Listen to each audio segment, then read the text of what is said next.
Muito bem, esse bate-papo sobre desenvolvimento regional através do turismo está muito bom, muito gostoso. Para mim, eu passava o dia todo aí conversando. Mas eu quero lhe explorar também, nesses minutinhos faltando aqui no nosso programa, um pouquinho da sociologia política. Sim, pois não. E aí, nós vivemos um momento muito importante para a democracia, que foi as eleições. Por um lado, se tinha ainda muita gente, eu não acreditava nisso, como não acredito ainda, um certo receio por um golpe ou uma tentativa de um regime autoritário, o que, pelo menos até então, e a gente torce para que continue assim, não acontece, eu não vejo vestígios que isso possa acontecer. Mas eu quero saber de você sobre democracia, uma das suas áreas de pesquisa de atuação, né?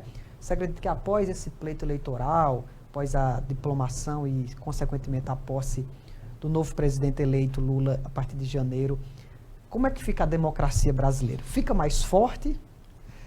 Essa é a grande expectativa que nós temos, porque a eleição, na minha leitura do presidente Lula, ela significa, em essência, a reconstrução das instituições democráticas do nosso país, que, embora eu diga, a olhos vistos, embora não foi visto por uma metade da população brasileira, era necessário que ocorresse.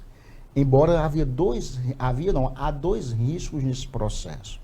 O primeiro risco, que era aquela escolha que Lula e toda a sua equipe tem que fazer, era o risco da governabilidade e o risco da eleição.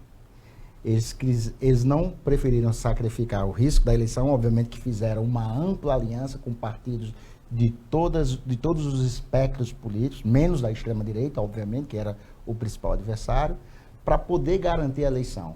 Porém, o risco da governabilidade está presente.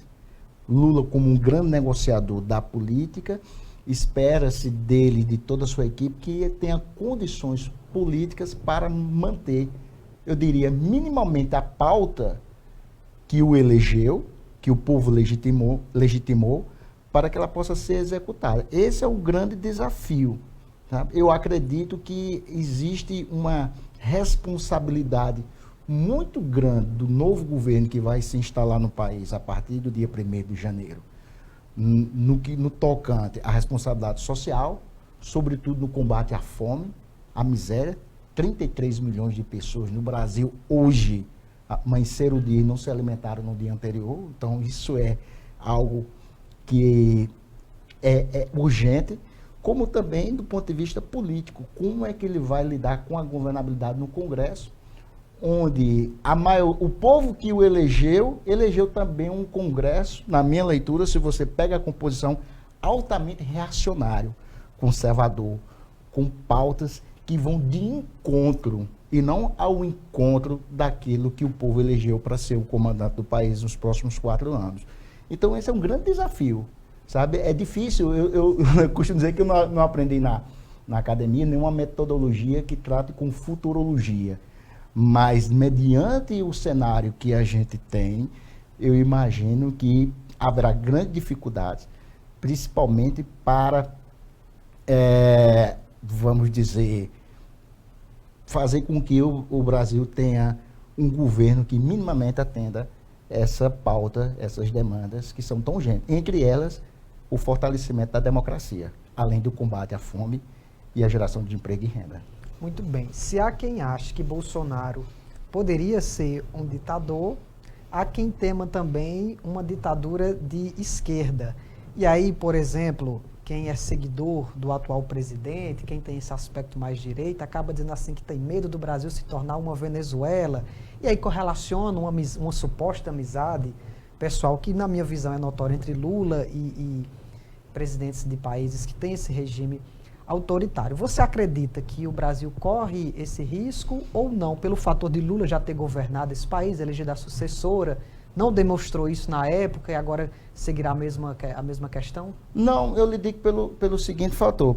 Primeiro porque essas comparações entre Brasil se tornar uma Venezuela, uma ditadura do comunismo e tal, isso é mera retórica, sabe? Isso ou melhor dizendo, isso é mera demagogia, porque se você for analisar historicamente os eventos que ocorreram na Venezuela, no Brasil, no mundo ocidental de uma forma geral, no mundo, as disputas ideológicas, se você for olhar a postura do presidente da Venezuela, de ditador, ele se assemelha mais com a de Bolsonaro do que propriamente com qualquer outro líder governante eleito democraticamente no mundo.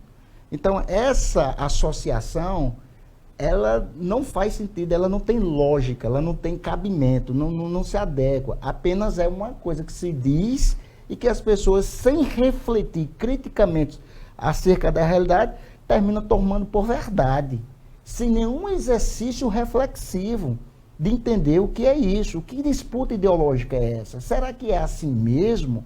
Vamos ter esse trabalho para a gente refletir. E eu lhe digo com toda segurança que isso não cabe.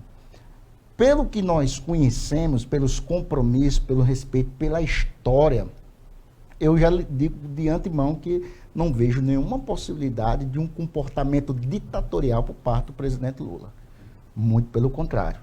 Desde a postura do impeachment de Dilma, que aceitou, você viu que Dilma, né, mesmo sendo flagrantemente entendido que não houve nenhum crime, né, não se enquadra, que ali foi um julgamento político, e o impeachment é um julgamento político e jurídico, os elementos que levaram com que ela fosse apeada da cadeira da presidência da República não constituíram elementos que viessem a justificar o mesmo. Haja visto o tanto de denúncias que Bolsonaro sofreu, gravíssimo de crime, inclusive respondendo na Corte Internacional, e sequer isso foi pautado em nenhum momento como uma possibilidade de impeachment. Então, assim, pela postura, pela história republicana, democrática do presidente Lula, eu não vejo que isso aconteça. Agora, isso é bem diferente de dizer se o governo dele terá habilidade política de lidar com essa pauta que eu falei, dele atender esse anseio da população, nosso inclusive, de resgatar e reestruturar as instituições republicanas desse país. Polícia Federal, Ministério Público, entre outras. Isso é o que a gente aguarda. Eu espero que isso aconteça e a gente torce para que isso aconteça. Agora, cravar como esse processo se vai dar, vai acontecer, aí já é um pouco mais complicado. Mas eu acredito que eu estou esperançoso e otimista que a gente tenha finalmente uma condição de a gente respeitar a diversidade, a pluralidade de pensamento, que a gente não confunda liberdade de expressão com crimes, sabe, que não justifica você, em nome da liberdade de expressão, cometer crimes como a apologia ao nazismo, por exemplo, apologia ao fascismo, isso são crimes.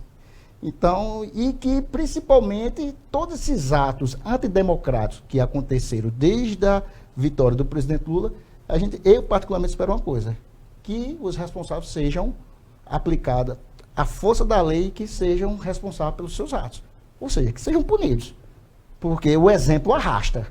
Se você pune alguém exemplarmente pelo mal feito, eu acho que esse é o melhor dos caminhos que a gente pode tomar. Muito bem, o Farol Político de hoje conversou com o Silvio Neto Oliveira. A gente teve um bate-papo aqui muito interessante sobre turismo, desenvolvimento regional e, para finalizar aqui, sobre política, a parte teórica também, as projeções para o futuro. Agradecer a você por esse bate-papo, pela gentileza de ter aceito o nosso convite aí e estender para uma outra próxima oportunidade a gente continuar esse bate-papo. Eu que agradeço, Jefferson, a oportunidade de estar presente aqui.